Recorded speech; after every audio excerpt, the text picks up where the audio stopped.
We are going to take up AB 1695 by Mr. Bonta. This is without reference to file. The clerk will read. Assembly Bill 1695 by Assemblymember Bonta, enacting to firearms. Mr. Bonta. Thank you, Mr. Speaker and colleagues. Proud to present AB 1695 today. Just want to point out that there was, in his remarks, our colleague from Nicholas mentioned, have we seen any bills today that address the issue of straw purchases? And this is that bill, colleagues. And to be clear on what this bill does not include anymore, we took an amendment in the Appropriations Committee to remove the notice via letter program that was originally in the bill. So AB 1695 in its current form makes filing a knowingly false report that a firearm has been lost or stolen a misdemeanor. That prohibits that person from owning a firearm for 10 years. We know from experience that filing this false report is understood to be a common tactic of straw purchasers who are trying to place distance between themselves and a gun that will be used in a crime. A straw purchaser is a legal buyer of a firearm who turns around and then sells that gun to a person who is prohibited from purchasing a gun and should not be in possession of a gun. And we know from experience that a straw purchaser is how the shooters in San Bernardino obtained their firearms. So by adding those who file these false reports to the prohibited persons list, we prevent them from straw purchasing again in the future, and we deter them from doing it in the first place. Colleagues, I respectfully ask for your aye vote to help stop straw purchases in California. Thank you, Ms. Bonta. Ms. Melendez, you're recognized. Thank you, Mr. Speaker and colleagues. I hope that this is the last time I will be raising my microphone today. This bill would make a criminal out of someone who reports a firearm that is stolen when perhaps it wasn't. It also places a 10-year prohibition on owning a firearm for 10 years, which is a punishment that should be reserved for a crime that is inherently violent. It seems a great overreach to prohibit someone from owning a firearm because they provide a report that in the end proved to be false. Straw purchases are already illegal. You can't make it really, really, really illegal with this bill. It's already illegal. This is an overreach. I would ask for your no vote. Thank you, Ms. Melendez. Mr. Gallagher, members, if you'd like to speak, please put your microphones up so I can see them. Mr. Gallagher, you're recognized. Mr. Speaker, members, while I appreciate my colleague from Oakland saying that this addresses straw man purchase, it really doesn't, actually, because this doesn't require anybody to have actually sold that gun to someone else, to have illegally transferred that gun to anyone else. All it does is penalize someone for filing a false report that the gun has been stolen. So it doesn't, in fact, address squarely the issue of straw purchases. And we should be doing that, but we're not doing that with this bill. To me, that's subterfuge. And even if it were, it takes away someone's gun rights for 10 years. Well, someone has to go and get those guns from the person who's not supposed to have the gun, and that someone is the Attorney General and the DOJ, and she's not doing it. Why aren't we addressing that issue? 2 years ago, we said we need more money to address that issue. This legislature gave the Attorney General more money to do so. Problem still not solved. So all I can conclude from that is that our Attorney General cares more about taking the rights away from law-abiding citizens and less about getting the guns out of the hands of criminals. Let's be real and let's really address these issues. Let's not act like we're going to. Let's not have a subterfuge that we're going to. Let's actually get guns out of the hands of criminals and protect the rights, the constitutional rights, of law-abiding gun owners. Thank you. Mr. Hadley, you're recognized. Thank you, Mr. Speaker and colleagues. I rise in reluctant opposition to this bill today. And the reason I say reluctant is that I believe my colleague from Oakland is speaking correctly when he says that this bill is targeted toward people who are not law-abiding and who are knowingly filing false reports. This is the kind of behavior. It's not identical to straw man purchases, as my colleague from Nicholas said, but it is illegal behavior, and it should be punished. And as has been discussed on this floor, the right to bear arms is a constitutional right, but it's not absolute, and it is subject to reasonable regulation. I agree with all that, and I would like to support this bill.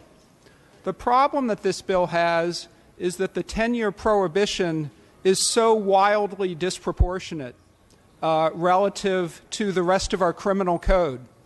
The person who receives this firearm and commits a violent crime with the firearm and is convicted of that crime will have served his or her time, been released, will have had his or her voting rights and rights to possess firearms restored before this 10-year prohibition will have expired. So I would be proud to support this bill if the punishment were more proportional relative to the rest of our penal code. As it is, I have to reluctantly cast a no vote on 1695. Mr. McCarty, you're recognized. Thank you, Mr. Speaker. I rise in support of this measure. I think this is a valuable tool for law enforcement. I think the burden on gun owners is not unreasonable. We know it's the oldest trick in the book for gun traffickers to use the line, "My gun was stolen. My gun was lost." I know about this firsthand because we authored an ordinance here at our City Hall, which is my law, 10 years ago, and it was supported by our police chief, just like the police chiefs support this bill here today. Again, this will be a valuable tool for our law enforcement as well as deterrent for this type of activity in the first place. Thank you. All debate having ceased on the matter. Mr. Lackey.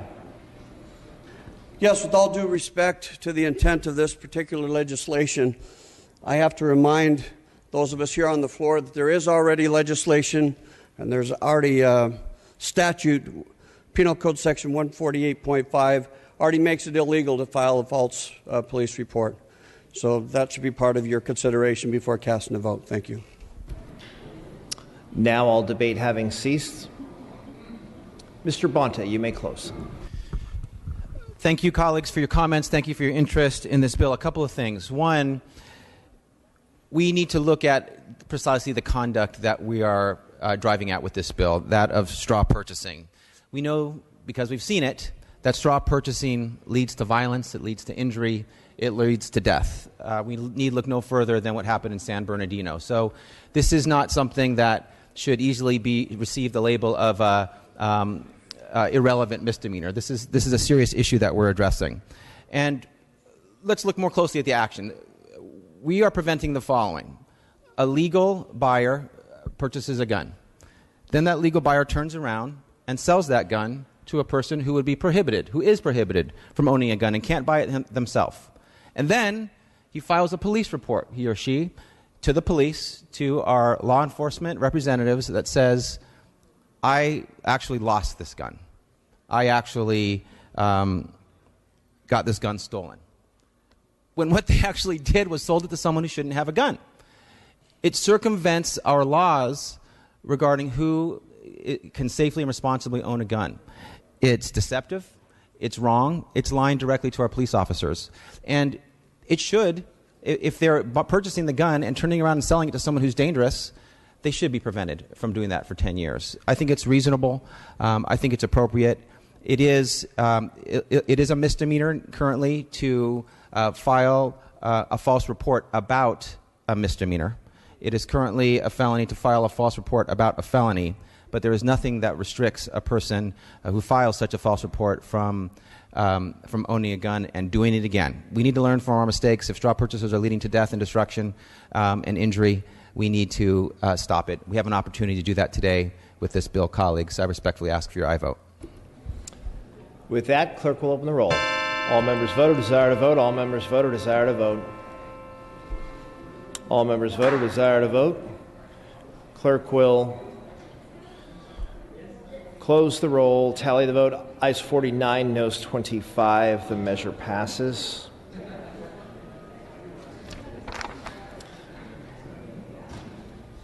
Mr. Calderon, you are recognized for your procedural motion. Thank you, Mr. Speaker. I request unanimous consent to suspend Joint Rule 62A, the file notice requirements, to allow the Judiciary Committee to meet and to hear AB 2748 Gatto on Thursday, June 2nd, 2016 at 9:30 a.m. in room 447. Ms. Waldron. We object and ask for roll call. This is a rule suspension, members. Mr. Calderon moves. Mr. Cooper seconds that the rules be suspended. Members, this is a procedural vote. Mr. Calderon is asking for an aye vote. Ms. Waldron is asking for a no vote. Clerk will open the roll. Members, this is a procedural vote. On suspension of the rules requires 41 votes. Mr. Calderon is asking for an aye vote. Ms. Waldron is asking for a no vote. The clerk will close the roll. Ayes 49, noes 25. The rules are suspended.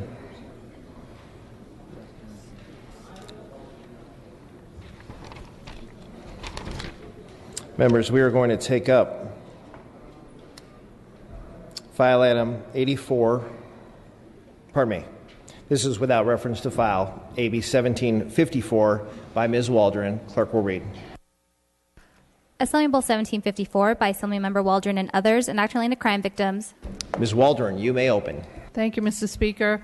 AB 1754 addresses a bipartisan issue that establishes a 2-year pilot project in San Diego County to show the benefits of providing mental health and financial counseling to victims of elder and dependent adult abuse. Currently, there are no services outside of the court process for this group of victims. AB 1754 will help the elder and dependent adult population during a time when they are extremely vulnerable to access mental and financial services. I request an aye vote. Thank you, Ms. Waldron. Ms. Brown, you are recognized. Yes, briefly. Thank you, Mr. Speaker. I would like to support my colleague from San Diego's bill. And I want to say that the Ombudsman program is so important to the seniors. It's very, very important. And I think that what you're doing with this bill should be duplicated across our state. Remember that ombudsmen need to be fully funded. That program needs to be fully funded so that we can protect the seniors that are having so many challenges. And remember that the silver tsunami is real. And thank you for your work in furthering the cause. Thank you very much, Ms. Brown. Seeing no additional discussion or debate on the item, clerk will, you may close if you wish. Ms. Waldron. I was just going to use that as my close. Thank you. All right. Clerk will open the roll. All members vote or desire to vote. All members vote or desire to vote. All members vote or desire to vote. Clerk will close the roll, tie the vote. Ayes 76, no 0. The measure passes.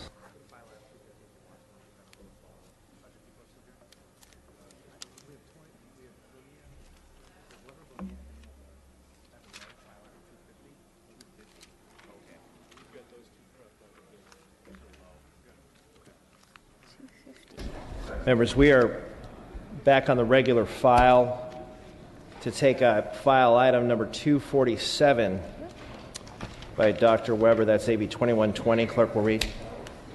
Assembly Bill 2120 by Assemblymember Weber, enacting relating to public utilities. Dr. Weber, you may open. Yes, Mr. Speaker, and members, you'll be glad to know that this is not a gun bill.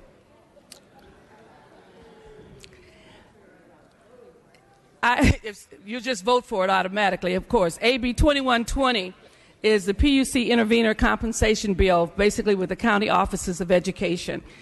Last year in San Diego County, we experienced an unprecedented and unanticipated surge in electricity costs, averaging 39%, with 33% of that increase attributable to utility rate increases alone. This increase constituted a significant part of the 2014-15 increase in school funding. This was unacceptable to the school districts in San Diego County, which basically covered over 50 school districts that had an issue and a concern about this increase in energy rates. San Diego City County schools and Orange County County school districts were the hardest hit by this energy rate shock, we call. And the school districts throughout the state are affected by PUC proceedings. While the quasi-judicial PUC proceedings is generally considered a public process, consumer participation is at times limited to those individuals and groups who can afford to hire costly lawyers and experts. AB 2120 would help remedy this financial barrier to school participation in PUC proceedings by allowing school agencies to be eligible, not necessarily required, but at least eligible to receive reimbursement for costs. This bill would, one, provide for county offices of education representing one or more local educational agencies within the county and consortium of K-12 public school districts or agencies eligible to participate in the PUC's intervenor compensation program. It makes findings and declarations recognizing the importance of school funding being dedicated to educational programs for California schools and their children. AB 2120 is sponsored by San Diego School Coalition for Electricity Cost and Reduction and is supported by the San Diego County Office of Education and various other school districts across the state. This bill would simply create greater opportunities for LEAs to participate in PUC proceedings that impact their utility costs. This bill does not create any rate increases or decreases. The PUC would continue to have authority to consider the input of all stakeholders and set utility rates, and the PUC would still have ultimate discretion to award intervenor compensations. I respectfully ask for your aye vote for AB 2120.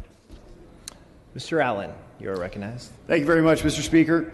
The intervenor program was designed to allow customers who participate in PUC proceedings to recover fees for attorneys and witnesses only if they incur a significant financial hardship. I find it, and actually originally the program specifically excludes government agencies as well as larger commercial customers simply because they have the resources to pay for these things. I find it shocking to believe that a county department of education or a school district with all of their legal counsel and large budgets does not have the ability and would incur significant financial hardship. The intervenor program is designed to give a voice. If these voices are already paid for through other mechanisms, I think we should keep these exceptions in place. I urge a no vote. Seeing no additional debate on the item, Dr. Weber, you may close. Yes, I thank my colleague for believing that our school districts have tremendous resources and unlimited resources. If many of you in San Diego County had basically attended the meetings of your school districts, you would have known that this tremendous increase, sometimes 40% increase, millions of dollars of increase in utility costs, at a time when those districts had already suffered a loss of resources to support their schools. Most of them spent most of the money that we gave them this past year to help students to pay for their utility cost. And many of them do not have attorneys that are hired by the districts. The small districts do not, as well as the fact that many of the attorneys who are hired are not specialists in utility, but basically in school law. And so they find themselves at quite a disadvantage not being able to afford to do this. Now, keep in mind, they're one of the agencies that's prevented from basically getting involved in the intervenor process and getting reimbursement. You have a number of organizations that have far more resources, like Consumer Action Network and the Disability Rights, who basically have the resources to sometimes pay for the attorneys to intervene and then get reimbursed for it. Our schools are concerned that they do not have the opportunity to participate. It would be up to the PUC to actually decide that they should be granted reimbursement costs, and it basically puts them on a level playing field with the other school districts. I respectfully ask for your aye vote for AB 2120. With that, clerk will open the roll. All members vote or desire to vote. All members vote or desire to vote. All members vote who desire to vote. Clerk will close the roll, tally the vote. Ayes 45, noes 25. The measure passes. We are taking up file item 248, AB 2149 by Ms. Bonilla. Clerk will read. Assembly Bill 2149 by Assemblymember Bonilla, enacting related to medical marijuana. Ms. Bonilla. Thank you very much, Mr. Speaker and members. We did some excellent work last year with the regulation of medical cannabis. However, now we face the issue of compliance. AB 2149 seeks to find a solution, a temporary solution, to the issue of how are cannabis businesses going to pay their licensing fees. So we've established a new framework. We know now that the Department of Public Health is going to have licensing fees for these businesses. The Department of Food and Agriculture is going to require fees to be paid, as well as the Department of Consumer Affairs. The problem is that these fees will need to be paid in cash. What this bill does is it authorizes the Board of Equalization to actually collect this cash to make payments to these departments within the state. I ask for your aye vote. Mr. Wagner. Thank you, Mr. Chairman. And regrettably, I have to rise in opposition. This bill has had a little bit of a tortured path that has required some changes in votes, at least, and changes in my thinking. The problem here is quite simple. Because the marijuana growers are not able to do banking, they are required to pay their taxes in cash, which necessitates the Board of Equalization then having the security in place to collect all of those cash payments. It's a somewhat haphazard system. The bill, as it got out of its first committee, had the mandate provisions, as I understand them, taken out, and we were going to study how best, working with the BOE, working with the banks, how best to solve this problem. There was no mandate. It has now come back through further amendments to put the mandate back in it. And that's us imposing our preferred policy solution on the BOE, which has, to my mind, substantial, if nothing else, genuine security risks with respect to their employees and their handling of large amounts of cash. The idea that this gets studied and collectively we come to a solution was the best one. I urge us to go back to that and vote no on this bill today. All debate having ceased, Ms. Bonilla, you may close. Unfortunately, my colleague is mistaken. This is a permissive bill. No member of the BOE is required to do this. It's an authorization. If a member in their district wants to sign a contract with one of these departments of state, they may do so. I ask for your aye vote. Clerk will open the roll. All members vote or desire to vote. All members vote or desire to vote. All members vote or desire to vote. Clerk will close the roll. Tally the vote. Ayes 50, no 17. Measure passes. File item 250 is AB 2163 by Mr. Lowe. Clerk will read. Assembly Bill 2163 by Assemblymember Lowe, an act relating to the California State University. Mr. Lowe, you may open. Thank you very much, Mr. Speaker and members. AB 2163 requires the CSU Board of Trustees, prior to appointing a person as president of a campus of a CSU, to formally designate that person as a finalist and conduct at least one campus-based forum with that finalist. I respectfully ask for a vote. Thank you, Mr. Lowe. Seeing no discussion or debate on the item, clerk will open the roll. All members vote or desire to vote. All members vote or desire to vote. All members vote who desire to vote.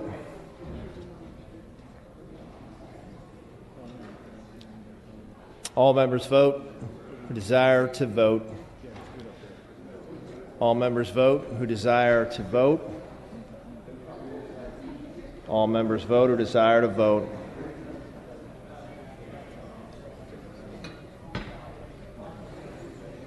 All members vote or desire to vote.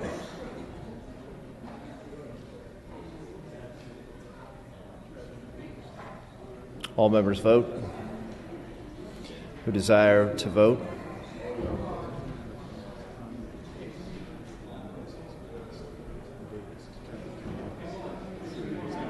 All members vote or desire to vote.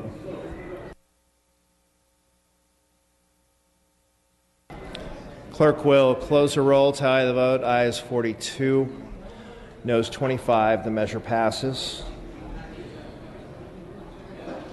Members, we have 5 more wharf items. AB 2818, without reference to file by Mr. Chu. Clerk will read. Assembly Bill 2818 by Assemblymember Chu, an act relating to taxation to take effect immediately. Tax levy.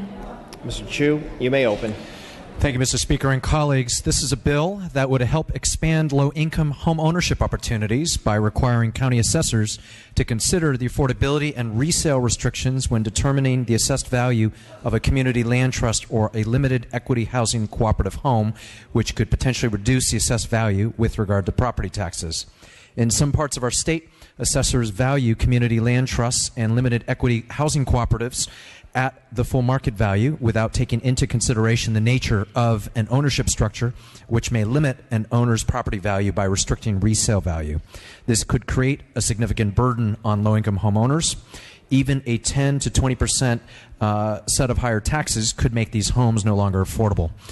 AB 2818 would create a uniform process for county assessors to value a community land trust or a limited equity housing cooperative home, taking the resale restrictions into consideration. I appreciate the bipartisan support of this bill thus far and respectfully ask for an aye vote. Thank you, Mr. Chu. Seeing no discussion or debate on the item, clerk will open the roll. All members vote or desire to vote. All members vote or desire to vote.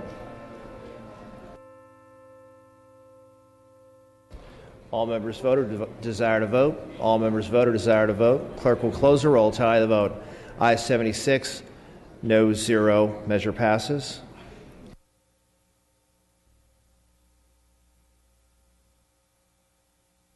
Members, on behalf of Ms. Grove, we would like to welcome United States House of Representatives Majority Leader and a former member of this House, Kevin McCarthy, to the floor of the Assembly. Welcome, sir.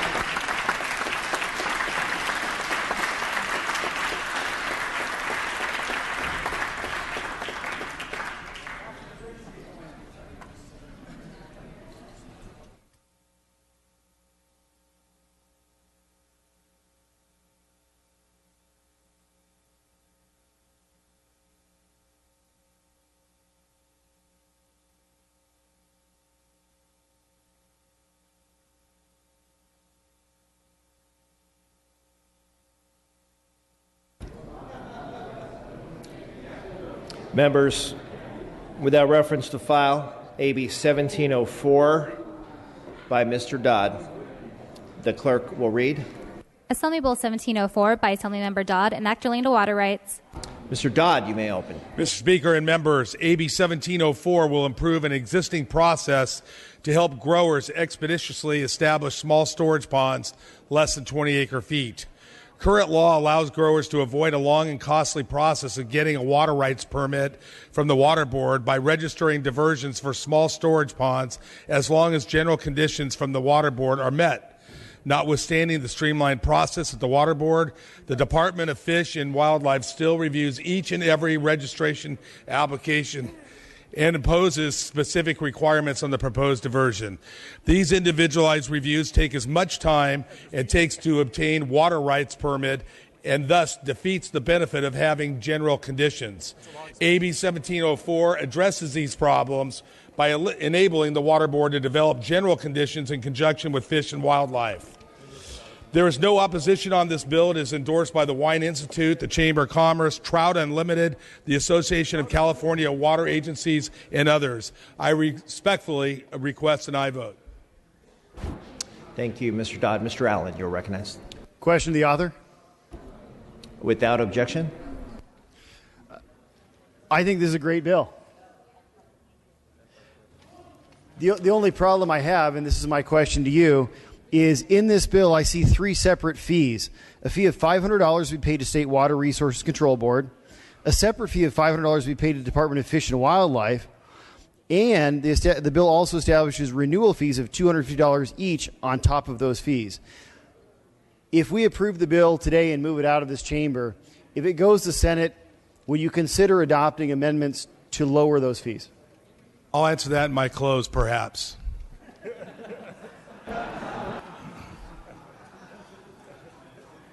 Or no. Thank you, members. Seeing no additional discussion or debate, you may answer the question, perhaps. Mr. Speaker, simply put, the growers that have asked and the associations that have asked for this relief would gladly pay these fees in order to get something done in this state. With that, I respectfully ask for everybody's aye vote. Clerk will open the roll. All members vote who desire to vote. All members vote who desire to vote. All members vote who desire to vote. Clerk will close the roll, tally the vote. Ayes 63, noes 2. The measure passes.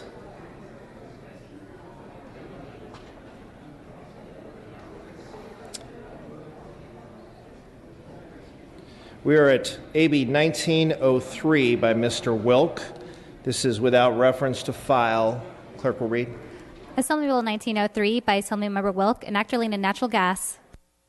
Thank you, Mr. Speaker and members. AB 1903 requires the Office of Environmental Health Hazard Assessment and the California Public Utilities Commission to conduct a study on the health impacts of the Aliso Canyon gas leak. This study will focus on the residents within a 12-mile radius of the leak and will help establish the true effects that were caused. Amendments and appropriations add a requirement that the study be paid for by SoCal Gas. I sat in numerous town hall meetings with thousands of constituents where state regulators assured them there was no long-term health care effects. And the only way to truly understand whether, in fact, that is true is to conduct this study. Thus far, AB 1903 has received no opposition, and I respectfully ask for an aye vote. Thank you, Mr. Wilk. Seeing no discussion or debate on the item, clerk will open the roll. All members vote or desire to vote. All members vote or desire to vote. All members vote who desire to vote. Clerk will close the roll, tally the vote. Ayes 64, no 0. The measure passes. File item, AB 1588 without reference to file. This is Mr. Mathis. Clerk will read. Assembly Bill 1588 by Assemblymember Mathis and others, enacting into water, declaring the urgency thereof to take effect immediately. Members, please give your attention to Mr. Mathis. You may open. Mr. Speaker, thank you. Members, 1588 is about getting access to water for those who do not have it. Last year we ran a very similar bill, AB 954, which unfortunately got held up in the Senate. And the complaint was that it didn't address those who have rental properties. So what we've done here with 1588 is address the problem. This provides the ability for homeowners and renters to get the financial assistance that they need to get their dry wells fixed, to tie in to new water infrastructure. Members, I have people in my area that I represent that have been without running water to their homes going on now 5 years. 5 years that their children can't flush a toilet, can't brush their teeth in the morning, or get up. They're taking their children to school parking lots just to take showers to get ready for school. Members, I ask once again for your support and to help the citizens in the valley who are without water. I ask for an aye vote.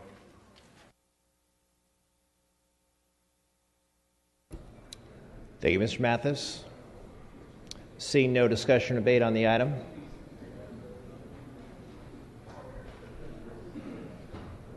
clerk will open the roll. All members vote or desire to vote.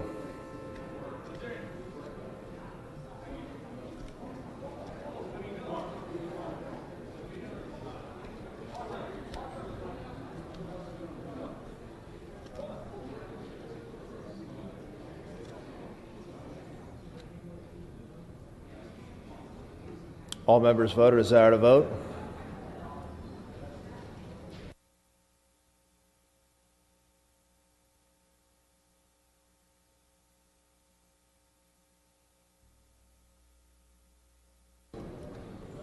All members vote or desire to vote. Urgency item requires 54 votes.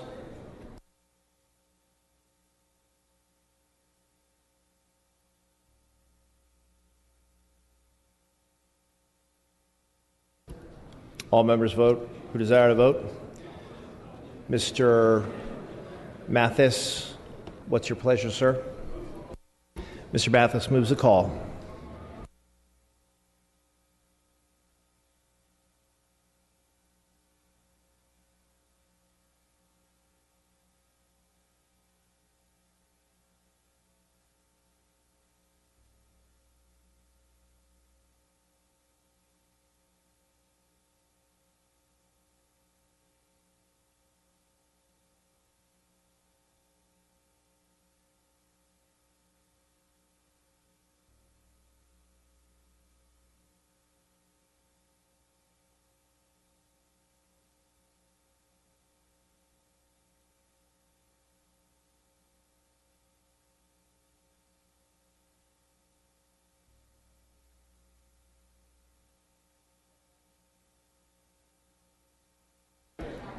Members, we have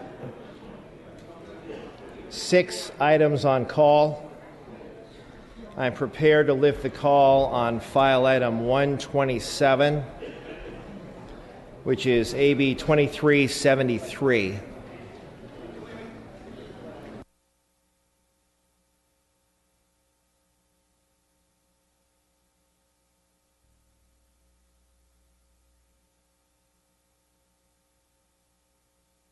Correction, members, we are going to lift the call on file item number 103. That's Mr. Ting's AB 2607. Clerk will post.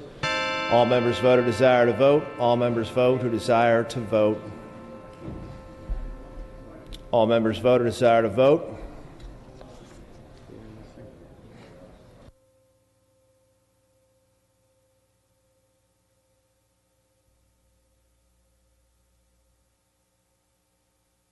All members vote or desire to vote.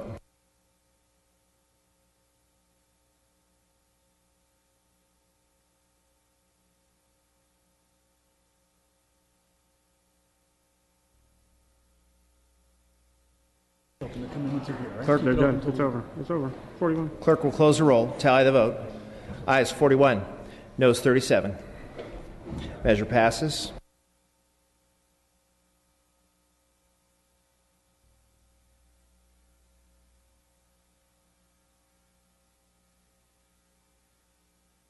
Members, I'm going to lift the call on file item 127. That's AB 2373 by Mr. Gray. The clerk will post.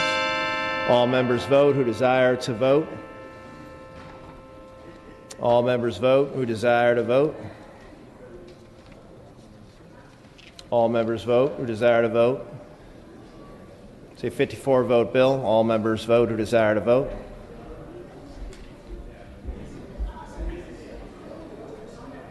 All members vote or desire to vote.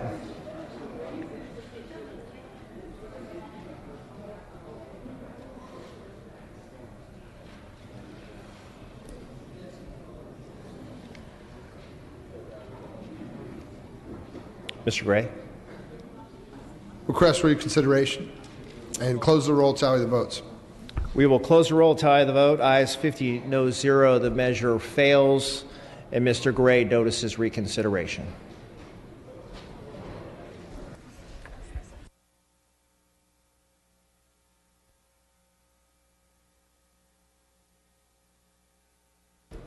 Mr. Gray is requesting no vote changes.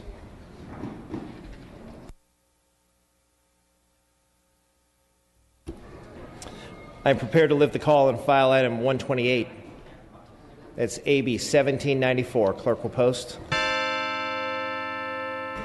All members vote who desire to vote. 54 vote bill. All members vote who desire to vote. All members vote who desire to vote.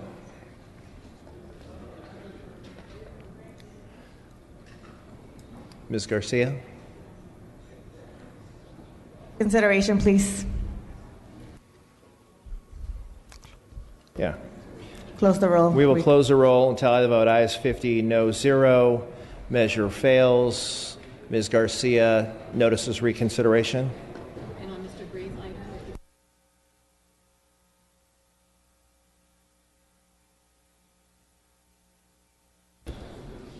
Members, for the record, on Mr. Gray's request, no vote adds or changes.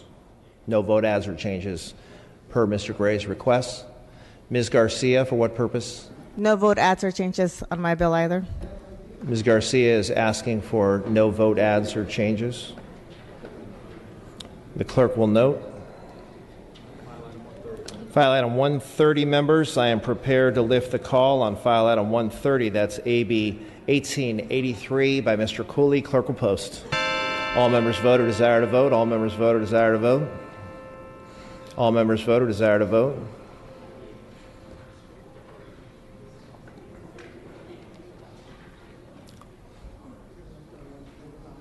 Mr. Cooley. The child restriction. Request close the roll, tally the vote. I request reconsideration on next legislative day. No vote adds or changes. We will close the roll, tally the vote. Ayes 49, no 0. Measure fails. Mr. Cooley notices reconsideration with the request of no vote adds or changes. File item 125. We are lifting the call on AB 1957 by Ms. Dr. Quirk. Clerk will post. All members vote or desire to vote. This is a 41-vote bill, members. All members vote or desire to vote. All members vote or desire to vote. All members vote or desire to vote. Close the roll, tally the vote. Ayes 26, noes 35. The measure fails. Dr. Quirk. For reconsideration. Dr. Quirk notices reconsideration.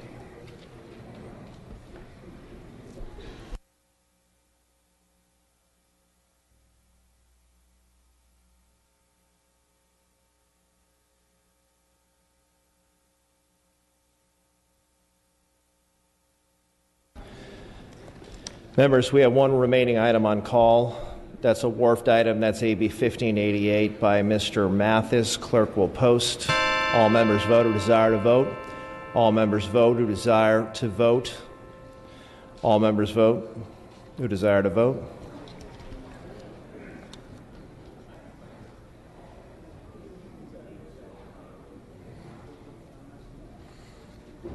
Mr. Mathis, what's your pleasure? I ask that you close the roll. I ask for reconsideration, and I would like the bill open for add-ons. Thank you. So that is a request. We're going to close the roll. Ayes 46, no 0. The measure fails. Mr. Mathis is noticing reconsideration and is requesting that we allow vote adds and changes. Not entirely necessary, but we appreciate the sentiment.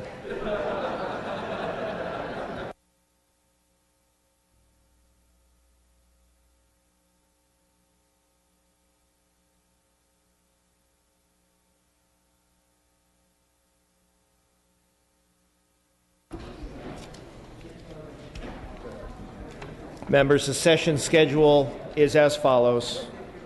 Thursday, June 2nd, floor session at 10 a.m. Friday, June 3rd, floor session at 10 a.m. All other items remaining will be passed and retained. All motions shall be continued. Seeing and hearing no further business, I'm ready to entertain a motion to adjourn. Mr. Calderon moves. Mr. Mays seconds that this House stands adjourned until Thursday, June 2nd at 10 a.m. Quorum call is lifted.